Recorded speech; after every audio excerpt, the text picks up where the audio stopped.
GP surgeries work with the NHS, delivering healthcare for patients, but are independent contractors, so work as small businesses. As small businesses, we are responsible for the care of our staff and our patients, but are under the constraints that most small businesses have with time and resources. We take the responsibility for looking after our staff very, very seriously indeed, because as a small business, we would like our staff to be motivated so that they give a good image to the public and are happy in their work. It's very important to us because if any staff member is off sick, then someone else has to do their job and their own job, and of course in a small organisation this creates its own problems. It's important to us as a caring organisation that our staff can come to us with any of their problems, whether these are personal or work related, and it's our duty of care to our staff to make sure that they get the resources in place that they need. Increasingly this is difficult with the raft of legislation that's currently out there to do with human resources, and we cannot navigate the system ourselves. This is where the Fit to Work scheme is invaluable to small employers. I currently had two members of staff who had difficulties.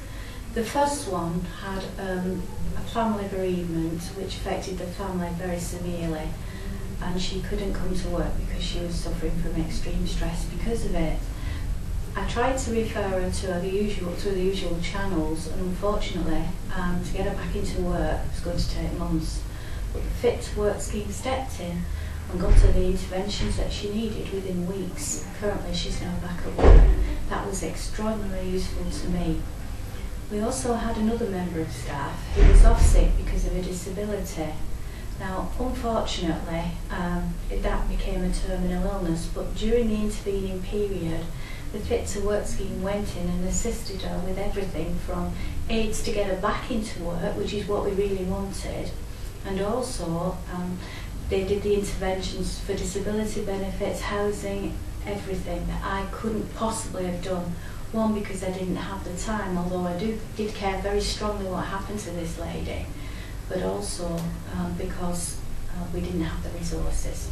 During the time that both these employees were on the Fit to Work scheme, the named worker had contact with me on a weekly basis and more often as was needed. And the beauty of this scheme is that I actually did have a named worker to work with me and my employees. This meant that I had face-to-face contact and telephone contact on a daily basis if necessary, and I found that extremely useful. The intervention of the Fit to Work scheme made a big difference to these staff members, and they also made a big difference to me as their employer. I can't recommend it highly enough to other employers and also the wider population. Our GPs are also able to refer patients to this scheme who are desperate to get back to work. And in the current economic climate, where resources are limited and companies are looking to make people redundant, it's essential that we get these people back to work, both for their sake, for the sanity, and also because we need people to be employed.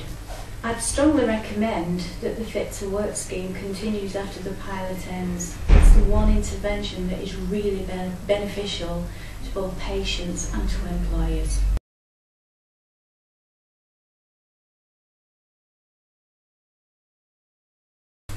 Well, my husband died at a very young age of cancer, and obviously the bereavement brought many issues to light for me, but being an autonomous practitioner within this surgery, I felt I couldn't come to work because I hadn't breathed properly, and I needed some time off, and I also felt I needed perhaps to speak to somebody independent other than members of the family who were also grieving at the same time as myself.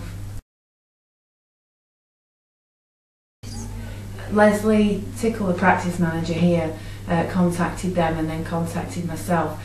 She obviously asked my permission first before she contacted them, and then Cody, one of the ladies, contacted me and came to my home and sat down with me to find out what it was that I needed and what she could, what was available for her to allowed me to use.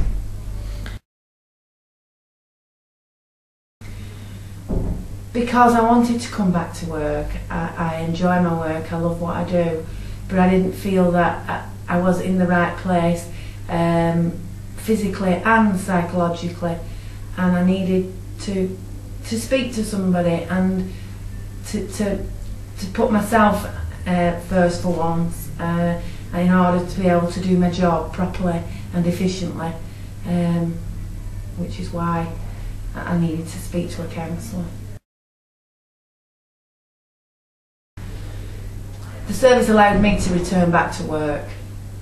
It allowed me to be confident in my abilities again, and it allowed me to realise that I'm a human being and there is people out there that will help you and things that you can access in order to continue to going back to work. I know that my husband Billy would have loved to have gone to work, and obviously through his illness he had to finish work, and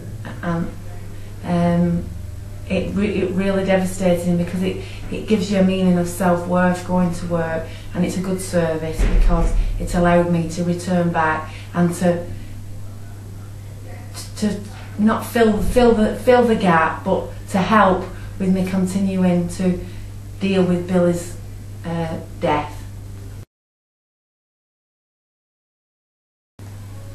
It is valuable because I tried to access counselling myself. Obviously, as a nurse, I knew that these facilities were available, but there was quite a long waiting list, and the service was able to access counselling at a much earlier stage for me, allowing me obviously not to have to be away from work for a long-term period. It allowed me to deal with my problems and then look at returning back to work. Well, I'm back in work now. I'm a practice nurse. I love my work. I love my colleagues. They're my colleagues and they're my friends. And I love being employed by this practice, because although we're all colleagues, we're all friends and people care. And obviously by accessing the service, they showed me how much they did care, because they didn't just leave me at home to suffer in silence and try and access things myself. And I'm happy I'm back at work. Obviously my life will never be the same, but I'm getting on with it, and it's thanks to Mark Street and to the service.